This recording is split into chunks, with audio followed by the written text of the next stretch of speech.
gente! Tudo bem com vocês? Sejam todos e todas muito bem-vindos e bem-vindas aqui a mais uma aula da Escola Municipal para Aulas Digitais.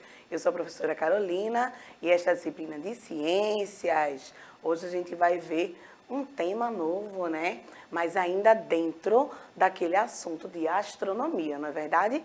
Então, vamos ver hoje os modelos heliocêntrico e geocêntrico. O que é isso, né? Vamos saber já já. Antes, eu quero dizer a vocês que não estou aqui sozinha, estou acompanhada da Jéssica, nossa intérprete de Libras, facilitando aqui, né, dando acessibilidade a todos, né? E também estou acompanhada da professora Cláudia. Olá, professora Cláudia. Olá, professora Carolina, tudo bem? Espero que nossos alunos estejam aí atentos à nossa aula. Realmente é uma aula bem fácil de entender. Espero que vocês prestem bastante atenção, peguem lápis, caderno, anotem, né? E vão aí também no YouTube ver a nossa aula, né, professora? Se não estiver aqui vendo essa aula. É verdade, gente. Lembra isso, hein? Vocês podem entrar lá na plataforma do Educa Recife, né? Assistir nossas aulas no YouTube, tá certo? Então, fiquem à vontade, divulguem também, tirem dúvidas com os professores de vocês, tá certo? Então, assim a gente vai seguindo aí e contribuindo com a construção do conhecimento de vocês, tá bom? Então, iniciando aqui, temos um recadinho, professora Cláudia. A gente vai falar o quê? Que abril é o mês de prevenção, não é? Estamos terminando esse mês de abril. E aí, nós temos 3 situações diferentes aí, né? A gente está se prevenindo contra o quê, né? Contra algumas coisas. Contra a crueldade animal, uma coisa muito séria, né, professora Cláudia?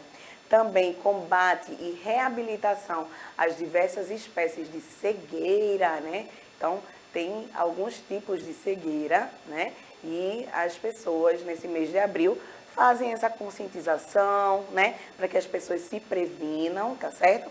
E também prevenção contra acidentes e doenças do trabalho.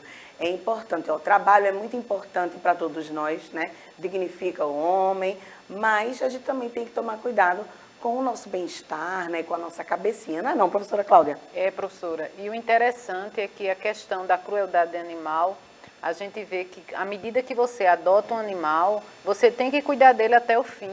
É. Então, muitas pessoas pegam um animalzinho para cuidar, para adotar e soltam aí, e esses animais vão sofrendo crueldade.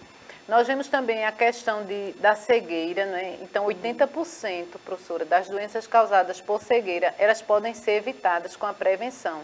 Então, quando a gente traz essas campanhas, né, de cada mês, é realmente para conscientizar as pessoas da prevenção. Então, hoje, 80% das pessoas poderiam estar aí sem estar cegas se tivessem feito a prevenção, a visita ao oftalmologista, por qualquer motivo, né, professora? E a questão também, como diz, dos acidentes de trabalho, né? É importante trabalhar, mas é importante também ter os devidos cuidados, se cuidar e prevenir também. Verdade, professora Cláudia. É isso aí, gente. Então, a prevenção é a melhor forma, né? A gente vai esperar ficar doente para se tratar? Não, gente. O interessante disso é que a gente possa ir ao médico, né? Com uma certa frequência, tá certo? Vamos tentar fazer isso, tá certo? Para que a gente não tome uma surpresa aí, né? De ficar doente de qualquer doença que seja, tá? Não só contra a cegueira, mas contra qualquer outra doença, tá bom? Então vamos aqui começar o nosso assunto de hoje.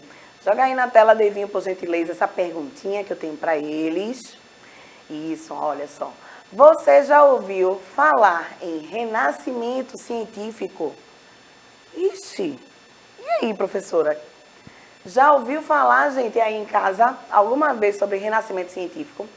Quem estuda um pouquinho de literatura já deve ter ouvido falar nessa época, né? Renascentista, né? Do renascentismo. Mas, assim, renascimento científico? Pois é, gente, o renascimento científico foi uma época super importante para a ciência, tá? Ela marcou ali a história. Por quê? Vamos dar uma olhadinha nessa historinha. Vocês sabem que eu adoro contar umas histórias aqui, principalmente quando envolvem cientistas no passado, né? A gente sempre chama atenção para vocês que os cientistas do passado, eles não tinham nada de base, né? E como a gente tem hoje, então eram incríveis, né? E como é que eles faziam essas descobertas? É muito louco isso. Mas vamos ver como é que surgiu esse renascimento científico. Então, vamos dar uma lidinha aí comigo. Na Europa, entre os séculos XV e XVI, houve avanços nas ciências por conta de estudos e experimentos de muitos cientistas. Então, a gente sabe que sempre tem um curioso, um cientista, um pesquisador nessa nossa história que contribuiu com cada partezinha da ciência que a gente sabe até hoje, né? Então, em que áreas que rolaram esses avanços, né? Na matemática, na astronomia, genética, medicina, física, química. Então, quando a gente fala em avanço nas ciências, a gente está falando de todas essas ciências aí, tá certo? Então, medicina, física, química, astronomia, né? Astronomia e matemática que estão diretamente relacionadas e tem tudo a ver com o conteúdo da gente de hoje, não é isso? Pois é. Então, ó, continuando a nossa historinha, pensa aí, ó, esse movimento, né, o renascimento científico, nasceu para questionar ideias que já eram estabelecidas, ou seja, engessadas, né, ideias que ninguém vinha para mudar ou falar sobre aquelas ideias, né? As ideias já estavam ali e ninguém falava mais sobre isso. Já estava tudo estabelecido, é isso aqui, pronto. E aí essas ideias foram desenvolvidas por quem? Essas ideias que ninguém poderia falar sobre, né? Ou mudar a ideia de alguém. Eram desenvolvidas por sábios da época e aceitas por teólogos cristãos. Olha só, professora Cláudia, como é, né? Essa história demais, né? É verdade, professora. Então, antigamente se estudava assim, mesmo sem equipamentos, né? E às vezes se aceitava. Hoje nós vemos que os cientistas hoje eles pesquisam mais e existe a questão crítica também e outros que querem pesquisar também, né? E continuar a pesquisa. Apesar de que muitas pesquisas hoje, muitos descobriram e outros estão constantemente em novas descobertas. Claro. Continuaram as pesquisas dos outros. Então, a importância dos cientistas desde aquela época até os dias atuais é muito importante. Por isso que é importante continuar sempre pesquisar, né, professora? Claro, porque ciência é isso, gente. A ciência, ela não tem fim, tá? Então, quando um cientista vem com uma descoberta nova, sempre vai vindo outros que vão pegando essa descoberta e aí vai o quê? Ajudando ali a compor aquele conhecimento, né? A gente não sabe de tudo e eu acho que a gente nunca vai saber tudo. Quando eu digo a gente, o homem, né? Como um todo, a humanidade como um todo, tá certo? Então, vamos seguindo aqui. Surgiu esse movimento, então, o renascentismo, o renascimento, né, científico. E aí, galera, olha só. O conhecimento naquela época, ele era restrito. Por que a gente está dizendo isso? Porque todos os escritos da época, não tinha livro, né? Era o quê? Era um monte de papiros, né? Que eram escritos, tá certo? E eram guardadinhos, todos enroladinhos, né? Depois de um tempo foi que veio colocar esses papéis, né? Juntando em livros, tá certo? Então, todo esse conhecimento escrito sobre diversas coisas, né, que pesquisavam-se, ele ficava guardadinho numa biblioteca, né, na igreja, gente. Então, a igreja, né, a igreja como instituição, ela era detentora desse conhecimento. Então, o conhecimento ficava restrito a monges e a teólogos, né? Então, olha só que coisa, as pessoas não tinham acesso, tá? Então, só quem era teólogo e os monges da igreja que tinham acesso a isso. E desse modo, o pensamento da igreja influenciava bastante a sociedade como um todo, né? Então, até os fenômenos naturais. Que fenômenos naturais, professora? Tempestades, furacões, enchentes, qualquer coisa que acontecesse que fosse um fenômeno da natureza, as pessoas associavam à intervenção divina. Então, ó, veja como é a história, né? Sempre teve alguém que estudava alguma parte da ciência, mas a igreja era muito forte naquela época, né? E as pessoas seguiam, né, aquela Teoria. a teoria mesmo, né? Os dogmas da igreja, as ideias da igreja, não é? Porque era assim, e pronto, tá? Não tinha ninguém para chegar e dizer, não é assim que acontece. Os fenômenos naturais acontecem por conta disso, daquilo outro. Ninguém falava, né, por que a chuva acontecia, por exemplo, né? Que é o ciclo natural da água, né? Então, uma tempestade ali vai acontecer por conta de quê? Ninguém chegava para explicar isso. E nem para desafiar a igreja, tá certo? Porque era tido como louco, né? Era bem confuso isso na época. Então, as pessoas só seguiam a vida delas ali, como elas já conheciam, tá certo? E tudo bem.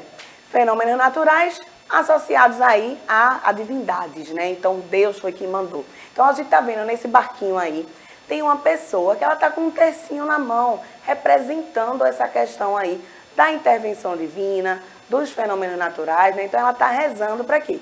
Para que essa tempestade passe e ela não fique perdida no oceano, né? Mas, gente, olha aí, ó, uma balança mostrando aí essa questão da ciência e da religião, né? Precisa ter um equilíbrio, tá? Porque a religião, ela leva para um lado, a ciência muitas vezes leva para o outro, né? Por quê? Porque a ciência, ela é baseada em fatos, tá certo? E a religião também pode ser baseada em fatos, mas tem muita coisa, né, que a gente não entende, né? Coisas divinas mesmo que ocorrem, né? Então, assim, mesmo com a oposição da igreja na época, os cientistas continuavam fazendo seus experimentos, suas observações, tá certo? E aí, ó, experimentação, observação e comprovação. Esses três aspectos são base da ciência, tá certo? Então, quando a gente olha uma figura que nem essa, né? Uma foto, uma imagem dessa, você está vendo três pessoas aí e parece que elas estão, tipo, debatendo alguma coisa, né? Uma está pensando ali, outra está lendo um papel e o terceiro está ali, né, gesticulando, como se estivesse numa discussão. Por quê? Porque na ciência é necessário que haja essas três fases, né? Observação, experimentação, tá certo? Então, ó, contra fatos não há argumentos. Essa frasezinha é muito utilizada, né, professora? É isso, professora. Contra fatos realmente não há argumentos. Então, nós precisamos observar, né, pesquisar e comprovar realmente, fazer o experimento e comprovar realmente. Então, ninguém vai poder dizer que está errado aquilo que você pesquisou ou não, se você comprova realmente aquilo que existe. Então, a ciência é isso aí, né? Essa comprovação realmente de acordo com a sua pesquisa. E é bom que vocês sempre estejam pesquisando também, viu? E anotando as descobertas de vocês, né? É importante que vocês já levem para o conhecimento científico também, que nós devemos pesquisar constantemente e sempre deixar anotações para que outras pessoas, se por acaso nós não possamos comprovar realmente, outros cientistas possam vir continuar a pesquisa de vocês, tá certo? Perfeito, professora, é isso aí. Então, contra fatos não há argumentos, a cara da ciência é isso, né? Já que, como eu disse a vocês, a ciência, ela trata de fatos, tá certo? Então, quando se comprova alguma coisa, pronto, tá comprovado, é isso e pronto, tá? Não fica só na falação, né? Precisa ter um argumento, né, que sustente aquele fato, tá certo? Então, vamos seguir aqui. Aí, gente, a gente começa a ver essa questão dos dois modelos, né? Do geocentrismo e do heliocentrismo.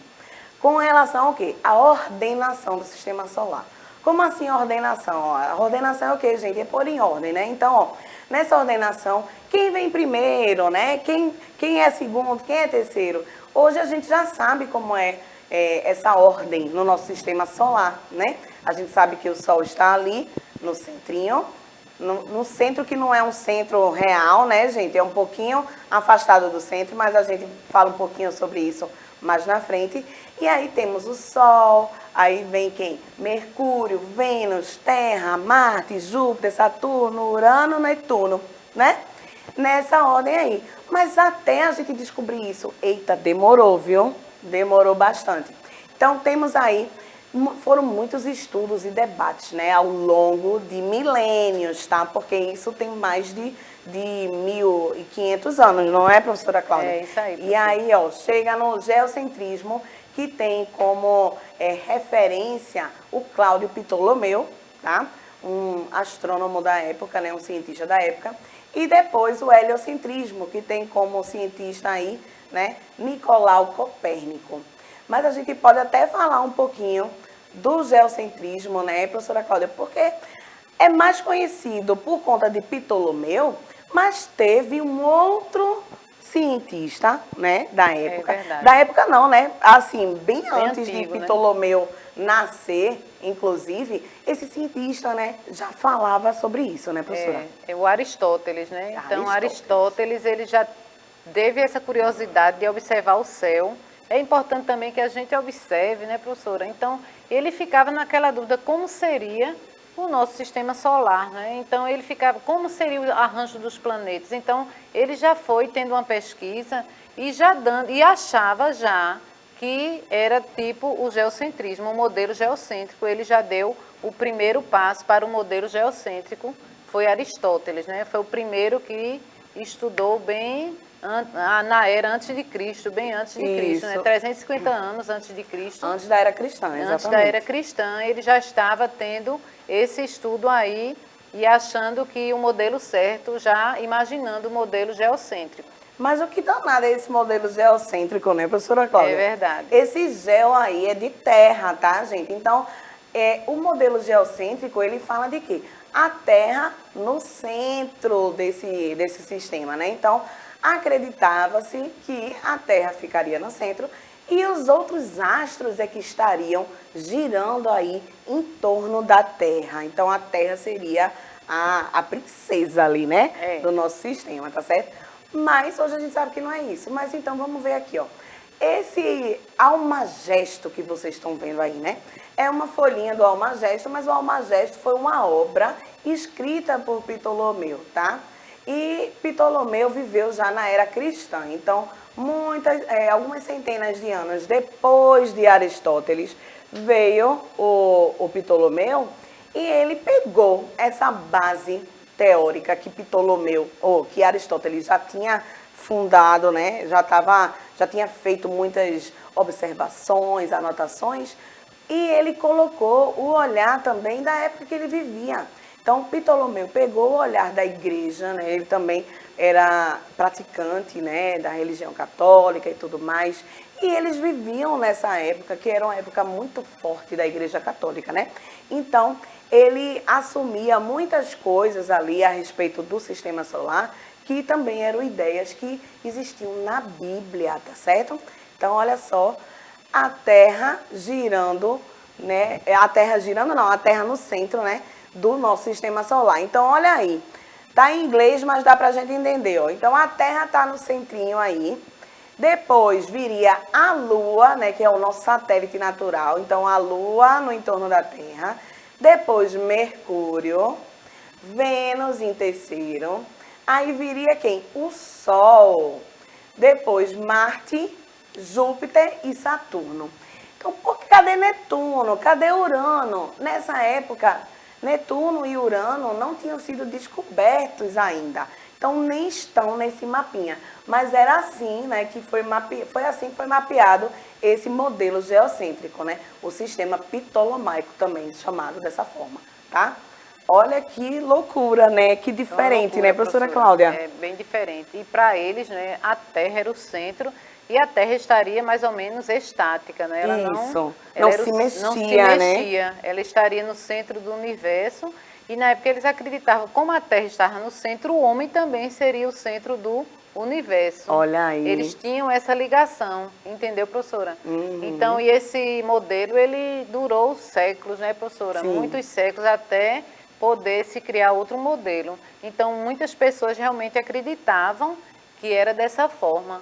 E foi a observação desses cientistas que criaram esse modelo geocêntrico aí.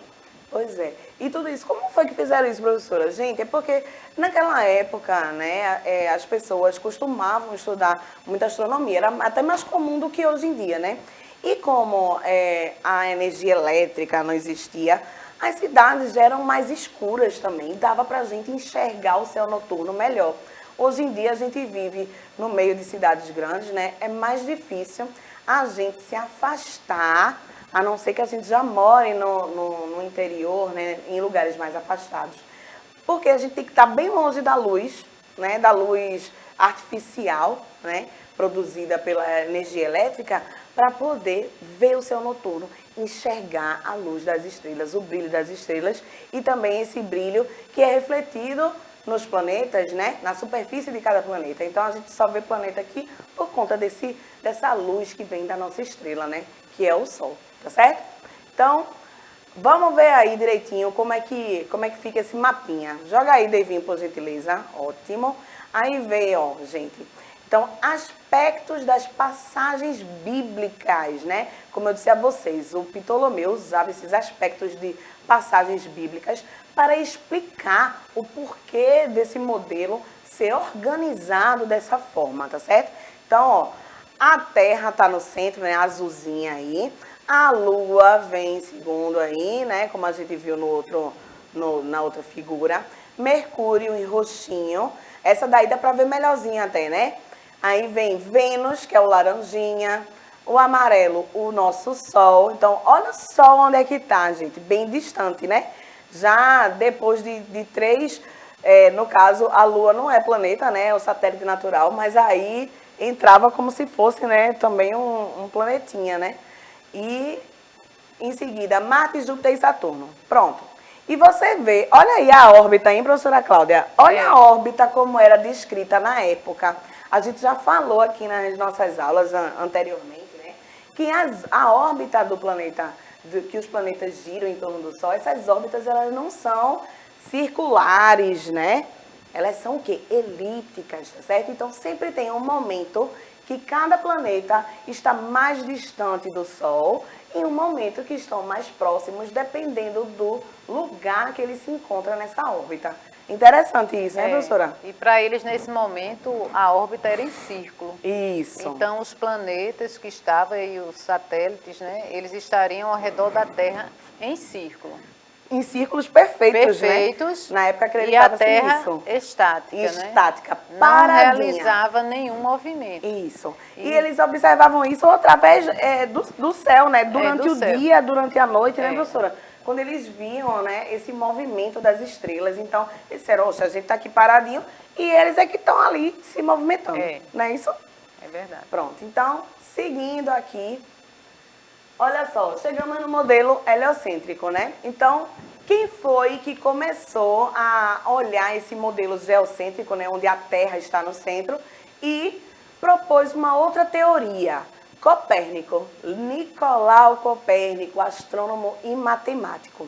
Como Copérnico era matemático, né, e ele começou a utilizar, né, a matemática mais fortemente aí, para poder entender essa questão. E quando ele estava nos modelinhos matemáticos dele, ele também já tinha observações, né, do dia a dia. Então ele percebeu, eu acho que o dia e a noite tem a ver com o movimento que a Terra faz. Então, olha aí, ó, ele já começou a perceber que a Terra também se movimentava, gente. E essa movimentação da Terra, o movimento de rotação, que eu estou falando, né? O movimento de rotação, ele tem a ver com os dias e as noites. É ele que faz com que a gente tenha dias e noites, não é isso, professora Cláudia? É isso, professora. Quanto mais gira no entorno de si mesma, né, a gente vai passando o tempo, a gente vê o tempo passar por conta disso, né? É verdade. Porque uma hora fica à noite, que é a hora que a gente vai dormir, vai descansar, e no dia que a gente trabalha, estuda, faz nossas atividades, somos mais ativos, né? E aí, nesse modelo heliocêntrico, a gente já percebe melhor que é o nosso sistema solar real, né? Então, a Terra e os demais planetas se movem ao redor de um ponto vizinho ao Sol. Olha aí que ele está dizendo, um ponto vizinho ao Sol, gente, porque o Sol não está realmente no centro. Ele está um pouquinho para o lado. Vocês estão percebendo aí nessa figura que as órbitas já estão, né, elípticas, né, são amassadinhas de um lado, né, como se fosse um ovinho, né, professora Cláudia? Com a silhueta de um ovo, né? E que o Sol, se você olhar ali para Mercúrio, para a órbita de Mercúrio, você consegue perceber que o Sol não está no centro, ele está um pouquinho para o lado aí, ou seja, não é exatamente centro, mas para facilitar também a comunicação, né, e como isso é passado no dia a dia, a gente diz que o Sol é o centro do nosso sistema solar, tá certo? Então aí já temos a Terra, né, a Lua, Mercúrio, Vênus, Terra, Marte, então todos eles aí na mesma corzinha que a gente viu, né, no mapinha anterior, que era o modelo geocêntrico, mas agora em locais diferentes. Então a gente está vendo Mercúrio depois do Sol, Vênus, a Terra, e aí a gente já tem um detalhe. Reparem que a Terra ela está representada em azul e a Lua já está fazendo a órbita dela no entorno da Terra, né?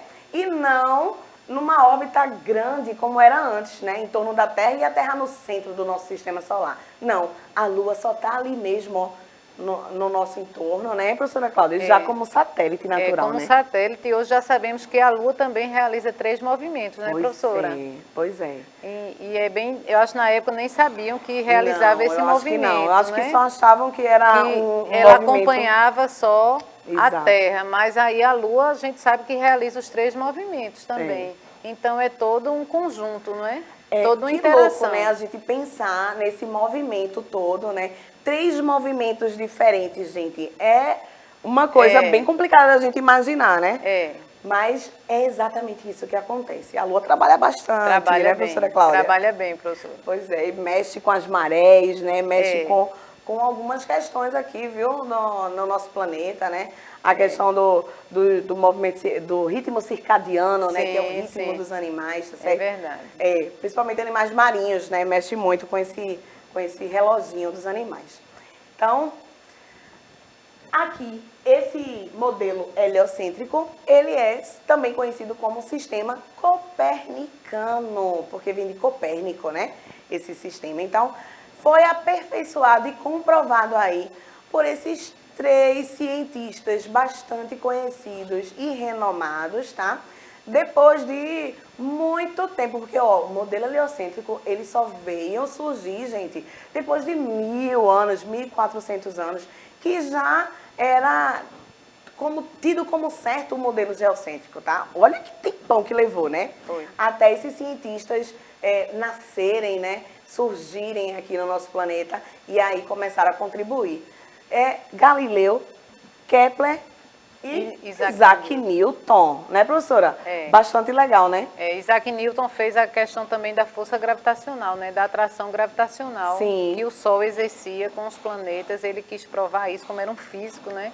Ele quis provar isso também, essa força aí. Essa questão da gravidade aí, gente. Como a gravidade, ela se relaciona, né, entre os planetas, tá certo? Essa distância, porque a distância também vai alterar um pouco, né, essa questão da gravidade. Se tem uma maior... Aliás, a massa, né, daquele astro, por exemplo, o Sol, ele tem a massa de 99% de todo o nosso sistema solar. Então, quanto maior a massa do astro, maior poder, né, sobre a gravidade, tá certo? Então, ele influencia muito os astros que estão próximos dele, tá certo? Então, Júpiter é um gigante gasoso. A gente sabe que Júpiter tem uma força gravitacional muito, muito grande. Mas Júpiter, ele está mais afastado, né, do Sol. Então, olha, gente, é muito cronometradinho, né? É uma coisa tão perfeita para que todos esses planetas tenham se formado no início lá do Big Bang. Lembra? A gente teve uma aula sobre isso. E todos eles terem se formado e hoje estarem girando ali nessas órbitas, né? Muito bacana isso. Pois é, gente, ó, estamos chegando no final, professora Cláudia. Vamos nos despedir dos meninos. Agradecer a vocês, garotos. Tchau, tchau. Tudo de bom, tá? Obrigada, viu, professora Cláudia, pela sua participação aqui. Sempre muito bem-vinda. Também obrigada, Jéssica, por facilitar aí, né, essa acessibilidade aos estudantes. E aí, gente, o que é que nós vimos hoje? Nós vimos renascimento científico, o conhecimento que era restrito à igreja, o fortalecimento da ciência nessa época aí que houve o renascimento científico, né? O geocentrismo e o heliocentrismo, o que é que são? Quais são as diferenças dos dois modelos? Então, vamos ficando por aqui, gente. Um abraço a todos. Tirem dúvida com seus professores, tá certo? Sempre mantenham esse contato com eles. É muito importante isso para a construção do seu conhecimento. Até mais, pessoal. Tchau, tchau.